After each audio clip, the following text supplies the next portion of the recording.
Good afternoon, everybody. Welcome back to Line by Line Through the Torah. And if you missed last week, check out my YouTube channel. You should see Oops, sorry, an echo here. Hang on a second.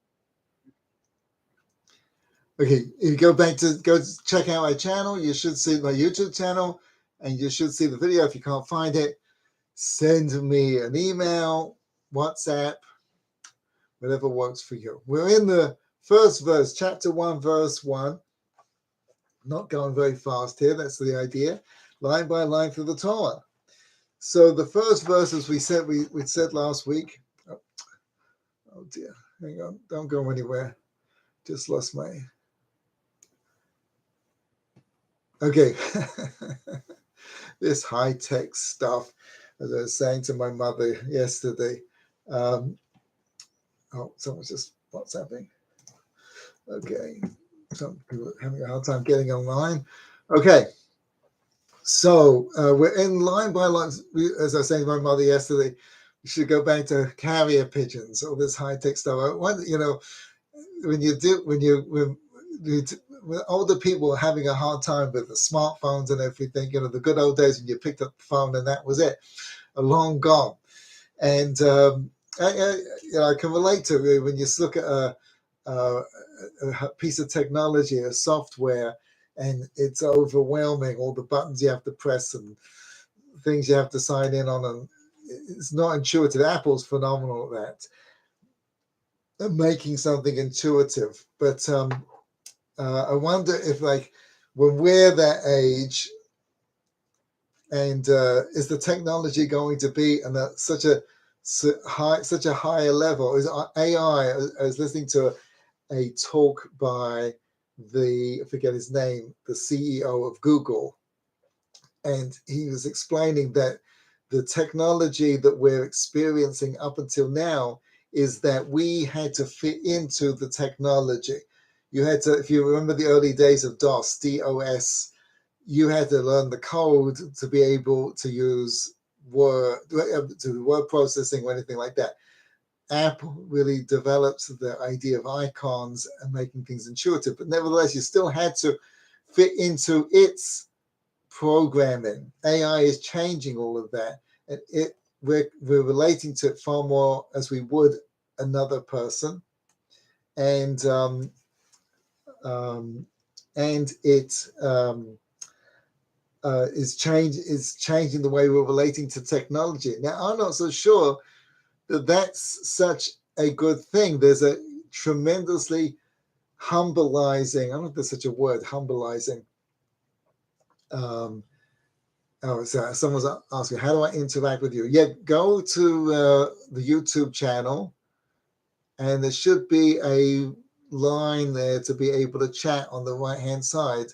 Type it in, or you can, someone's texting me on my WhatsApp channel. Or you can text something into the WhatsApp and I'll read out the question. So anyway, getting back to, there's something humbleizing. I don't know if there's such a word. I'm not going to look it up. Humbleize, but everyone knows what the word means. I don't know if there's a word for something, a word that you make up. Shakespeare did that. Shakespeare just made up words. I don't know if anyone's familiar with that, but that's one of the things he did. He created words out of thin air. Because after all, that's what words really are. They're just concepts that people ascribed. I remember when I was a kid, the BBC had a request that people could send in. What should we call somebody who watches television? They didn't have a word for it at the time, so they had to give them. They had to create the word. It's the BBC. We create the words. So the Torah has an idea like this. The Midrash asked this question: why was man? Chazal, the rabbis asked this question: why was man created last? Really, man, by all rights, should have been created first. There's a very important concept in the Torah that the most important comes first: the king, the Kohen Gadol, the high priest, etc., etc. There is an importance of that. Humbling. Oh, Yisraela. Okay, very nice. Humbling, humbleizing. Yeah, but Oh, okay, humbling, right, is a verb as well, right? So, so, so why was a human being created last? To give them humility. I'm sure we're going to be covering this idea again because it's really doesn't fit on the first verse. But that's part of this whole class as we digress. That's my occupational hazard on my tombstone. I'm hoping someone can write, because I'm not sure how aware I'll be if they don't. But on my tombstone, they're going to write, "He digressed. He's buried somewhere else." So that's my occupational hazard, is I digress a lot, and sometimes I find a hard time bringing it home. So where was I? So the Torah, why? So why was man created last? To give him humility, because a worm was created before you. Don't think you're such a big shot. A worm came before you. No small thing, by the way. When Yerovam had the civil war and split the nation into two, and he established the northern kingdoms and separated from the line of David. He banned anybody from going to Jerusalem because he had a particular problem. Nobody was allowed to sit in the base of Mikdash at the time of the Elias Regel. How do you translate that? When you go up for the holidays, no one was allowed to sit except one person, the king of Israel. As long as the king of Israel was a descendant of David, they were allowed to sit. So, and he was not allowed to sit. So he couldn't. Once you had that problem, it's humbling. He's the king. We don't relate to kings. I grew up with a bit of a taste for kingship growing up in England, but it's all kind of gone now. It's a shame. There's something meaningful about that. But anyway, we really digress here. So why was it man created last? To give him humility. I mean, you really speaking, when God created the world, he should have created the first man and then everything else, and that would have been appropriate. That would have been, so God upended everything to teach him this idea that he should have humility, which is a very strange kind of thing, because nothing personal, but I've had my pleasure of meeting more than a few arrogant people. And I've never tried it actually, but I doubt very much that telling them that a worm was created before them would do very much. And the reason I have trepidation, pilgrimage to the temple, exactly. The reason I'm just responding to, I'm streaming here, so I'm not sure if everyone's seeing when they see the video, whether they'll see the comments. I hope it comes through. So I never told anyone, because that would imply that I'm accusing them of being arrogant, which you're arrogant. They think they're humble. So why does a worm created before you teach you that you're humble? When you first learned the Bible, and you learned that, or even evolution really, and you learned, wow, human beings weren't first, monkeys came before us. Did that step you down a peg or two? Put you down? I don't think so. So what do the rabbis mean when they said that's the whole reason for man to be created last? So you see, it's a fascinating thing that as we go through the 7 days of creation, and hopefully the rest of the Torah, what we're going to learn is that the order of the days, the order of creation, is an order of ascension in functionality. Think of it like an onion. Each layer of the onion needs the previous layer. So we're building an onion, but from the outside in. So the 6th day needs the 5th day. The 5th day needs the first day. The sun's created, the light. So the sun and the moon didn't come till the 4th day. but the light was created. So everything needs light. So the successive day need the previous day. So for instance, the bananas, if we lose all the bananas, God forbid, no more bananas, the sun and the moon couldn't care less, right? But the sun and the moon was to disappear, God forbid, that would be a bad day for the bananas. So every successive day, the monkeys need the bananas. The monkeys came after the bananas. If the monkeys were all dropped dead, God forbid, the bananas couldn't care less. The bananas that disappeared, the monkeys would be having a serious problem. The monkeys need the bananas. So every successive day not only needs, but has to fit into the life cycle of the previous day. It's not going to fit into your existence. The banana's not going to grow because there's more monkeys. Not really more bananas because the monkeys have to adapt to the amount and the life cycle of the bananas and everything after that. The very last thing to be created is man. There's nothing on this earth needs man for its existence. We need to fit into everything else previous to our existence, and that's really the Torah idea of sustainability, of living in the planet. That we have to figure out how to live within the world that we've created, because the world won't figure out how to fit into you. And as we can make things, and we have done this, we can make things prior to us extinct, and they won't come back. The world won't figure out how to adapt to the human being. The human being has to figure out how to fit. It's the only species on the planet in a creation that has this reality to it.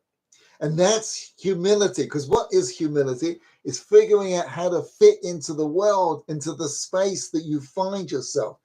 That space won't fit into you. You have to fit into it. Now that's true on a level of humanity as a totality, but it's also true and it's absolutely true. And that's the message that the Torah is. That's how every human being is built, to fit into the world. And that's what we find arrogance to be, is somebody comes along and tries to convince us or believes that they are bigger than the place that they find themselves. And so that they do things that they're out of line, they're out of place, that don't fit. And what happens to all of these people is that they get their heads handed to them. That's true with me. That's true with all of us. We have to figure out how to fit into the world, the people in the world that we find ourselves in, because they won't fit into us. And that's really what humility is. Figuring out where we fit in, what is our place in the world. There's one particular place for us in this world, and we have to fit into it. And that's no small thing. The interesting thing is that's the idea of a king. That's the idea of a leader. That's the idea of a CEO. That's the idea of all greatness, is figuring out. If you go, you can do it online. You can look up YouTube. Warren Buffett, Steve Jobs, the current great leaders of Elon Musk, all of them, if you listen very, very carefully to how they talk about what they do and how their success is understanding how the world works, not pushing their concept of how the world works, which is a big distinction in politicians. We're not going to go political. Typically, politicians don't do that, because they do that in the business of politics, but not in the politics itself, because they are voted in by people who think you can just mess around with the physics of existence. But anyway, let's not get down that path. So we're getting back. Chapter 1, verse 1. Beraishis bara Elokim et hashamayim ve'et haaretz. In the beginning, God created the heaven and the earth. So the first Rashi is absolutely mind-boggling And every Rashi is really mind-boggling. The first Rashi says like this. We talked about it a little bit last week. I'm a Rabbi Isaac. He quotes a previous source. The Torah should have started from the first mitzvah. We talked about that last week. See, now we're going to get into why does it start here. So he brings down the Midrash. So what he brings down the Midrash, so it says like this. Because the nations of the world are going to come, She'im Yomu, the nations of the world may come and say to the Jews, you are thieves, listim atem, because you stole the land of the seven nations. So if they come and say that, we will come and answer to them. The Almighty created the world. He gave it to who he wants. He took it from who he wants and gave it to us. In other words, that's the basic principle. If you can create the universe, you get to make the rules. It's your baby. Someone just sold, forget how much it was, millions of dollars for one of these pieces of art, which is totally digital. I go there. There's some things that just stupid on stupid. Someone spent millions of dollars on something they can't really own. I mean, they claim they own it. It's not like a painting. I mean, even paying a few $1 million for a painting that can be reproduced in a way that you can't tell the difference. But one of these digital artworks, it makes no difference. I have exactly the same artwork that you have. The fact that you can say you own it. Okay, fine. But so the nations of the world are going to come and they're going to say, you Jews, you stole the land. So why does the Torah created? Why does the Torah start with in the beginning God created the heaven and the earth, to tell the world, to say this message that God created the world, and he said, listen, he's taking back the land of Israel. He's taking it back and giving it to the Jews. And we quote the famous Talmudic dictum, tough cookies. You don't like it, take it up with the boss.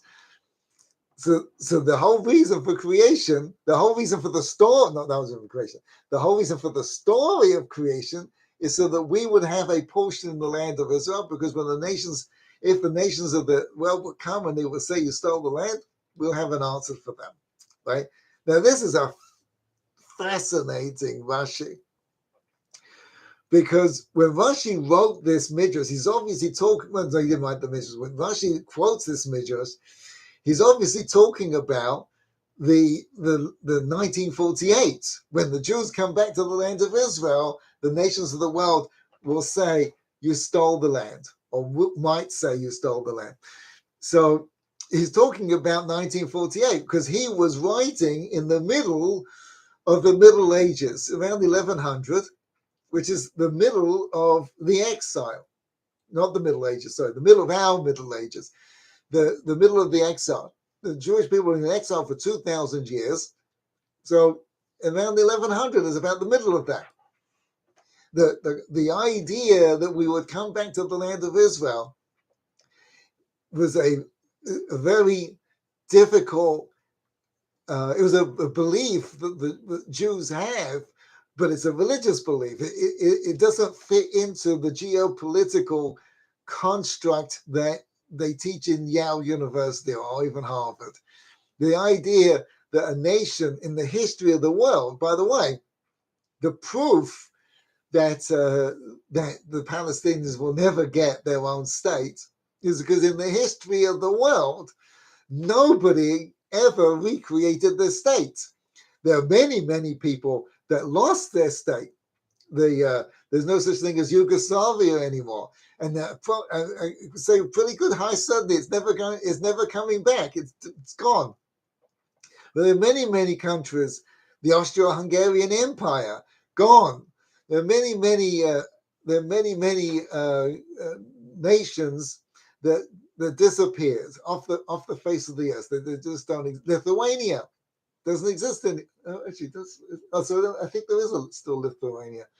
I'll take that back. But there are countries in Europe, you can look at old maps and you'll see countries that just don't exist anymore. And that's it, they're gone. They're never coming back.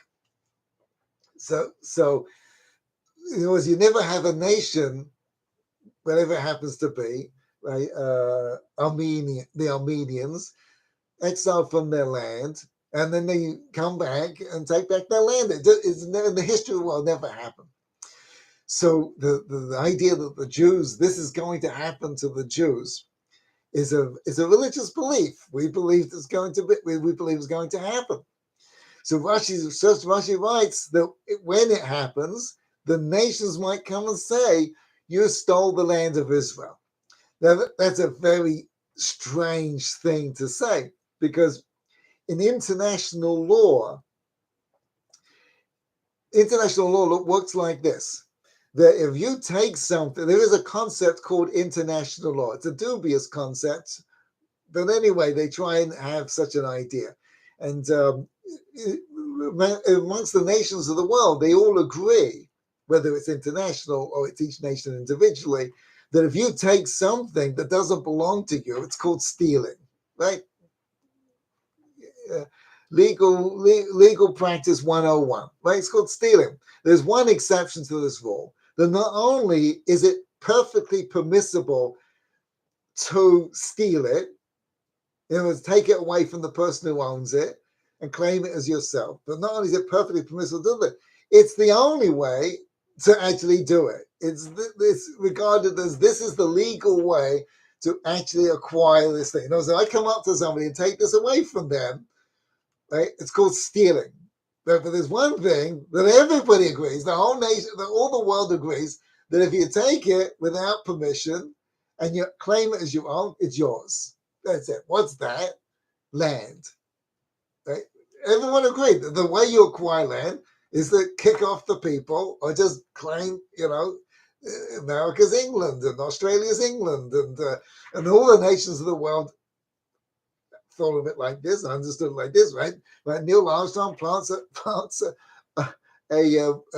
American flag on the moon. This is America, right? They didn't ask anyone on the moon, do you have a problem with this? No, it's America now, right?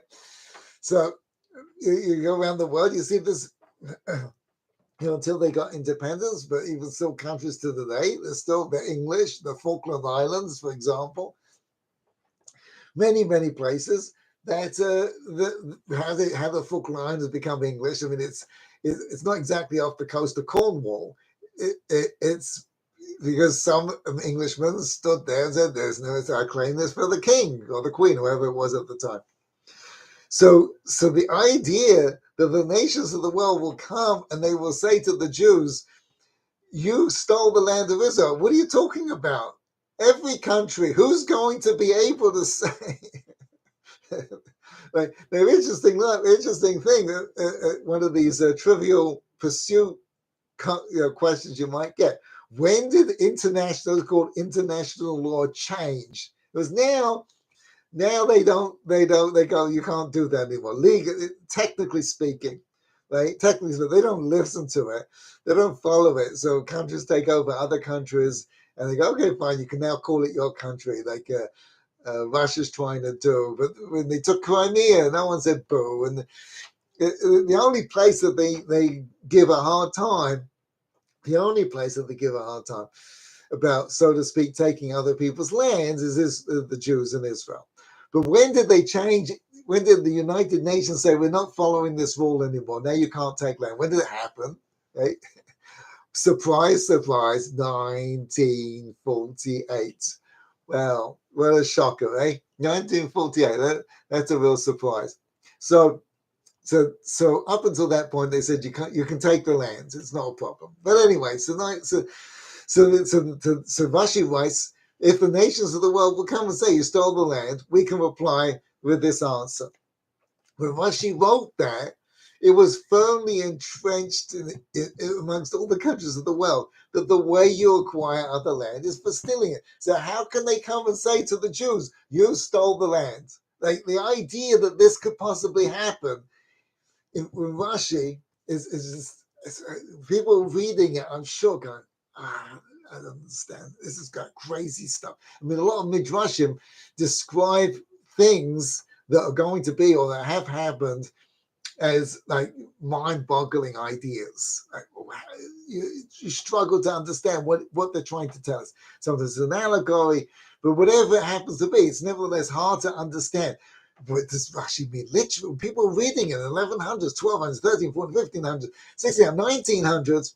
They're going to go, how is this ever going to happen? Like, how can they say you stole the land? Lo and behold, 1948 comes along in the most legitimate way in the history of the world. The most legitimate way. The Jews didn't board boats and battleships and come from all the nations of the world and jump on the Palestinians and say, get out, this is our. That's not how it happened. 1948, the United Nations, the nations of the world had a vote. And they said, we're going to give you the land of Israel. It's up to you, right? Because the British, who had the mandate over had the land of Israel, they gave it to the United Nations and said, you decide, we can't figure this out. Right?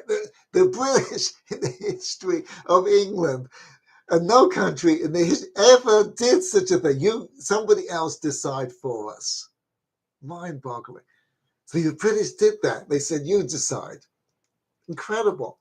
The United Nations voted to give a section of the land of Israel, right, to the Jews. Right? Now the Arabs said no, the Jews said yes. They started a war, we defended ourselves, took even more of their property, more of their land, which is, even the most liberal, left-wing, anybody, if you land you acquire from an act of aggressive war is certainly yours. So anyway, 1948 comes along. The world decides to give the Jews a piece of land. So therefore, obviously now Rashi can't read through. And nevertheless, what do?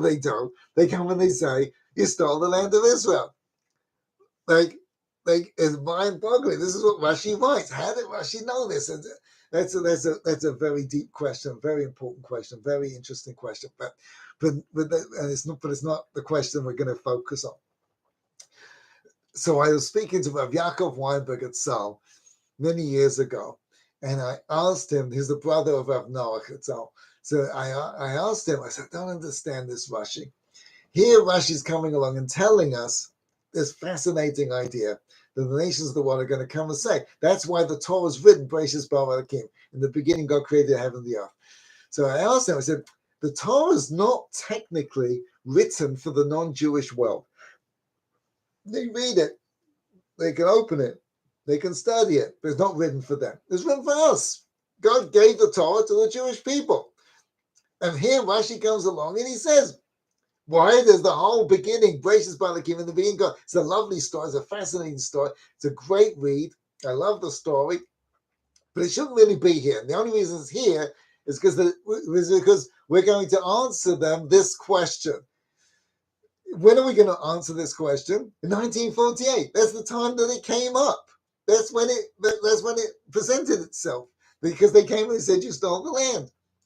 So how it would seem to be that we have the Torah was written for them, so to give them this answer. So he looked at me,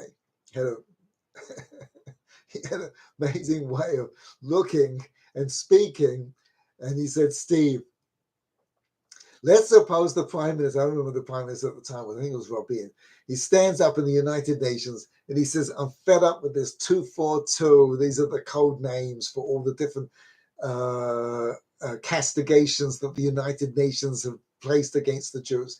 He said, I'm fed up with 242. You think we had legitimacy comes because you decided that we should have the land of Israel? No. The reason we're entitled to the land of Israel is not because you gave it to us, it's because God gave it to us. He created the world. He took it from he gave it to who he wanted to, took it from them and gave it to us. And he'll quote the famous Talmudic dictum, tough cookies, get used to it. pound sand, whatever works for you, right? So he said, if the prime minister was to get up and say such a thing, what do you think would happen next? I don't know, right? He said, you know what happened next? A Muslim leader would stand up right after this. That's very good. That's your book says such a thing. Our book says a different thing. And then a Christian leader would stand up, and then some other guy would stand up. Right? You think that would make the slightest bit of difference? They go, no, I don't think it would make the slightest bit of difference. So then what is it talking about? He says, it's not talking. This is the answer that you give to them. It's the answer you need for yourself. The only people who have a problem with the Palestinians not having the land, the only people are the Jews. We have a problem accepting the idea that they don't have their own land. We create all the problems. All the Palestinians, I'm not saying they shouldn't have human rights and they should be treated fairly and justly and meaningfully and appropriately, absolutely. But this idea that they are entitled to their own country is absolute nonsense, a complete fiction that's perpetrated by us. No, it's not. It's not. Don't blame the United Nations or the Biden administration or any administration. We create this fiction. We sustain this fiction. It's absolute nonsense. And it creates all kinds of misery because we don't believe it. Now, here, and we'll finish with this point, which is a fascinating idea. If the Jewish people had not come back, 1948 had not come back to the land of Israel, then the Torah, Beraishis bara Elokim, in the beginning God created the heavens and the earth, did not need to be written. In other words, if the Torah writes Beraishis bara Elokim, it's because the Jewish people are coming back to the land of Israel. Now that's not as meaningful to us as it was mind-boggling. If the Jewish people come back and the nations of the world do not say you stole the land of Israel, then Beraishis bara Elokim did not need to be written. In other words, if the Beraishis bara Elokim is being written, it's because the Jews are coming back and the nations are going to tell us you stole the land. And if the Jewish people do not come to believe that this is true, that God created the world and he gave us the land of Israel, and therefore tough cookies, if the Jewish people do not believe it's true, if the Jewish people do not come to believe it's true, at the moment, we don't really believe it's true. But if we don't come, in other words, just like we're going to come back to the land of Israel, and that came true, and just like they said you stole the land, and that came true, so too it's going to come true that the Jewish people en masse are going to say God wrote the Torah and he gave us the land of Israel. Tough cookies. It's just a matter of time. It's going to happen, because if it doesn't happen, then the Torah did not need to be written the way it was written. Beraishis bara Elokim proves the point that we're all coming back to the Torah. We're all coming back to the land of Israel, and we're all coming back to the Torah. Please God so. Thank you very much. You have any questions? Feel free. No, we're all good. Okay, see you next week. Every Wednesday, 1 p.m. Eastern. Feel free to text me, email me, or carrier pigeon works too. It's been a real pleasure. Bye, everybody.